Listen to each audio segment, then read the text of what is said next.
Hello friends, welcome to my YouTube channel GS exam solution. दोस्तों, आज की इस वीडियो में हम उत्तर प्रदेश पुलिस कांस्टेबल 2023 की जो भर्ती आने वाली है उसके लिए सामान्य ज्ञान के क्वेश्चनों को देखेंगे। आज का जो यह सेट है, सेट नंबर 13वां है। आपको फ्री में पीडीएफ चाहिए तो फ्री पीडीएफ अवेलेबल है। आपका व्हाट्सअप नंबर है 73949549 इस पर आप हाई लिख के अपना नाम लिख देंगे तो आपको ग्रुप के साथ ऐड कर दिया जाएगा और फ्री में पीडीएफ आपको दे दी जाएगी। ठीक है, जो भी यह दिया जा रहा है सेट नंबर 13 का।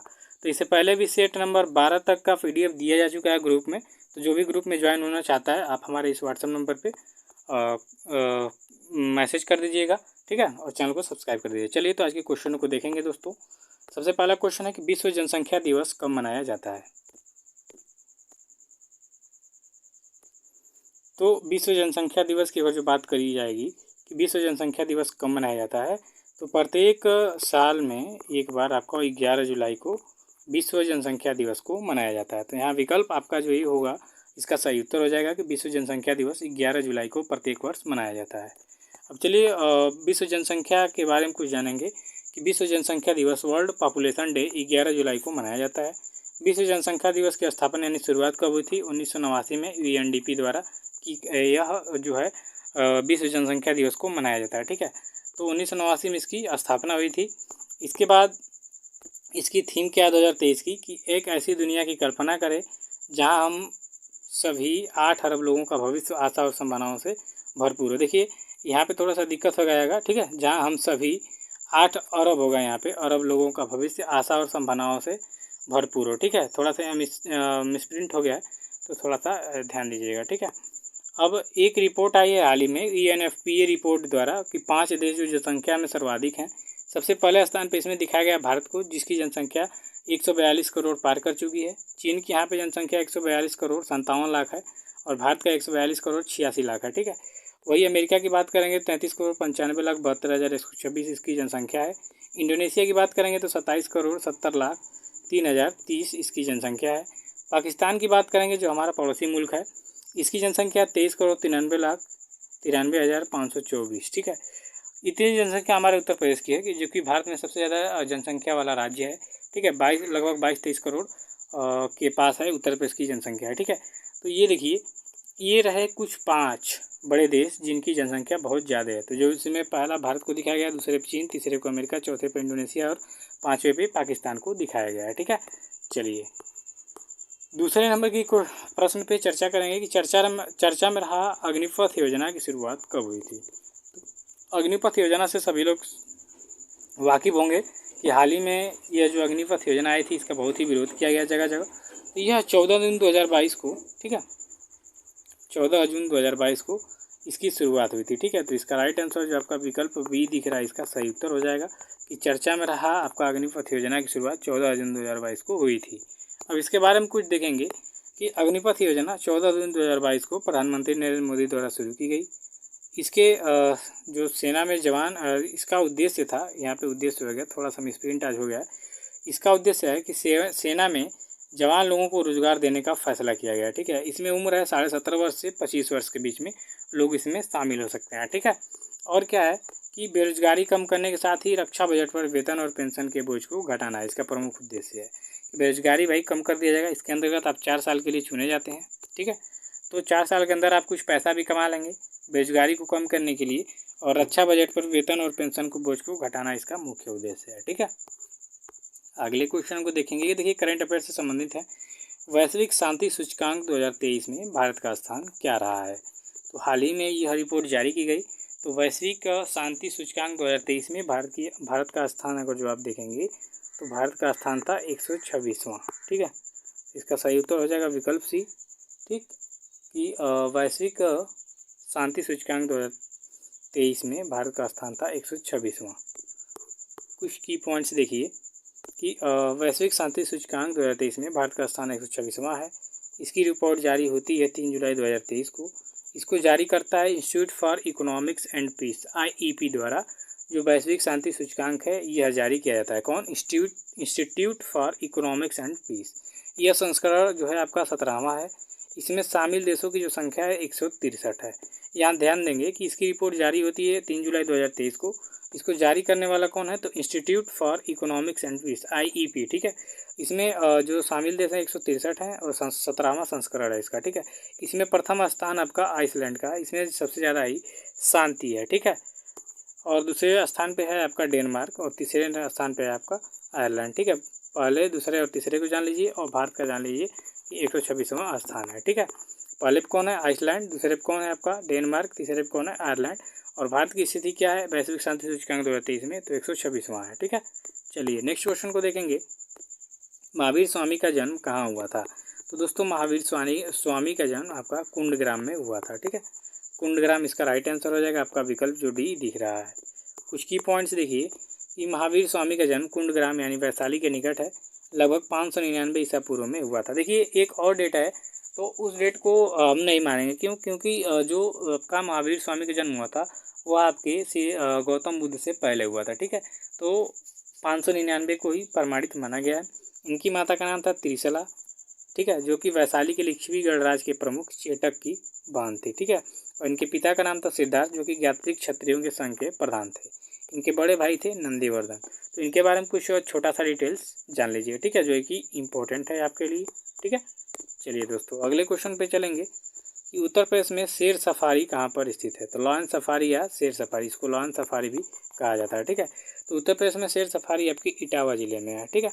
इटावा जिला इसका राइट आंसर हो जाएगा विकल्प ए, कि लॉयन सफारी जो है उत्तर प्रदेश में इटावा जिले में है। तो उत्तर प्रदेश के जनपद इटावा में बब्बर शेर प्रजनन केंद्र एवं लायन सफारी पार्क स्थित है। तो बब्बर शेर प्रजनन केंद्र भी आपके इटावा में ही स्थित है और लायन सफारी यानी शेर सफारी आपके इटावा जिले में स्थित है।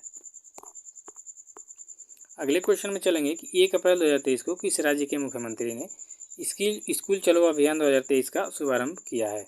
तो स्कूल चलो अभियान 2023 का हाल ही में किस मुख्यमंत्री, जो कि आपका 1 अप्रैल 2023 को यह शुभारंभ किया गया था, तो किस राज्य के मुख्यमंत्री थे?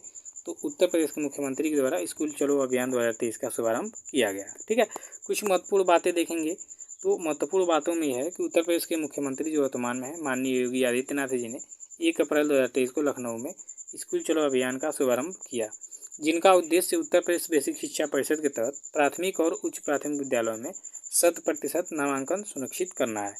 यानी माननीय योगी जी द्वारा जो स्कूल चलो अभियान 2023 का शुभारंभ किया गया, उसका उद्देश्य है कि उत्तर प्रदेश बेसिक शिक्षा परिषद के तहत जो प्राथमिक और उच्च विद्यालय हैं उनमें 100% का नामांकन हो जाए, ठीक है। ये आपका होगा, ठीक है। अगले क्वेश्चन में है कि भारत का कौन सा राज्य अधिकतम राज्य सीमाओं को छूता है? तो भारत का कौन सा राज्य जो है अधिकतम राज्य सीमाओं को छूता है? तो वह आपका उत्तर प्रदेश है, ठीक है। लगभग 8 राज्यों को यह छूटा है और एक केंद्र शासित राज्य है इसमें, ठीक है। तो इसका राइट आंसर हो जाएगा आपका उत्तर प्रदेश, विकल्प सी इसका राइट आंसर होगा। की पॉइंट्स देखिए कि उत्तर प्रदेश राज्य की कुल सीमाएं 8 राज्य एवं एक केंद्र शासित प्रदेश से मिलती हैं, जो इस प्रकार हैं। अब चलिए देखते हैं कौन कौन से राज्य हैं जो सीमा को छूता है। पहले पे हिमाचल प्रदेश, दूसरा हरियाणा, तीसरा राजस्थान, चौथा मध्य प्रदेश, पाँचवा छत्तीसगढ़, छठवां झारखंड, सातवां बिहार और आठवां आपका उत्तराखंड। केंद्र शासित प्रदेश में आपका जो दिल्ली है, नई दिल्ली, यह छूती है, ठीक है। तो कुल 8 राज्य हैं और एक केंद्र शासित, यानी 9 जो राज्य हैं यह भारतीय की उत्तर प्रदेश की सीमाओं को छूते हैं, ठीक है। तो ये आप ध्यान दीजिएगा, ये इम्पोर्टेंट है। 8 नंबर क्वेश्चन में है कि निम्नलिखित में से भारत की सबसे बड़ी जनजाति कौन सी है? तो इनमें से सबसे बड़ी जनजाति है आपकी भील, ठीक है। भील जो है सबसे बड़ी जनजाति है भारत में, तो राइट आंसर हो जाएगा आपका विकल्प डी। कुछ की पॉइंट्स जानेंगे कि 2011 की जनगणना के आंकड़ों के अनुसार जो भील है इस जनजाति समूह की संख्या थी 1,70,71,049, जो कि सर्वाधिक है। वही गुण जनजाति की बात करेंगे, कुछ लोग अभी कमेंट करेंगे कि सर नहीं गुण होता है, तो गुण की भी देख लीजिए कि 2011 की जनगणना के अनुसार इसकी जनसंख्या कितनी थी, तो 1,32,56,928, ठीक है। तो इसके दृष्टि से यह दूसरी बड़ी जनजाति है। तो पहले पे आपका भील है, अगर जो आपके ऑप्शन में भील नहीं रहता तो गुण होता, ठीक है। लेकिन यहाँ पे भील दिया हुआ है ऑलरेडी, तो देख लीजिए कितना अंतर है, ठीक है। चलिए अगले क्वेश्चन में है कि बांग्लादेश में गंगा नदी को किस नाम से पुकारा जाता है? तो बांग्लादेश में गंगा नदी को पद्मा के नाम से पुकारा जाता है, पद्मा, ठीक है। तो यह विकल्प आपका ए होगा इसका सही उत्तर, कि बांग्लादेश में गंगा नदी को पद्मा के नाम से जाना जाता है। चलिए की पॉइंट्स देखेंगे कि गंगा हरिद्वार के मैदानी भागों में प्रवेश करती है, झारखंड की सीमा पर स्थित राजमहल की पहाड़ियों के उत्तर की ओर प्रभावित होती है, ठीक है। और पश्चिम बंगाल के फरक्का नामक स्थान पर यह बांग्लादेश में प्रवेश करती है और यहाँ पे ही इसे पद्मा के नाम से जाना जाता है। तो देख लीजिए, गंगा हरिद्वार के मैदानी भागों में प्रवेश करती है जब गंगोत्री से निकलती है तो, और झारखंड की जो सीमा है उसकी स्थित राजमहल की जो पहाड़ी है उसके उत्तर से प्रभावित होती है, ठीक है। और पश्चिम बंगाल के फरक्का नामक स्थान पर यह बांग्लादेश में प्रवेश करती है। तो क्वेश्चन आ सकता है कि गंगा नदी जो है बांग्लादेश में कहाँ से प्रवेश करती है, तो पश्चिम बंगाल के फरक्का नामक स्थान से यह बांग्लादेश में प्रवेश करती है और इसे पद्मा के नाम से जाना जाता है।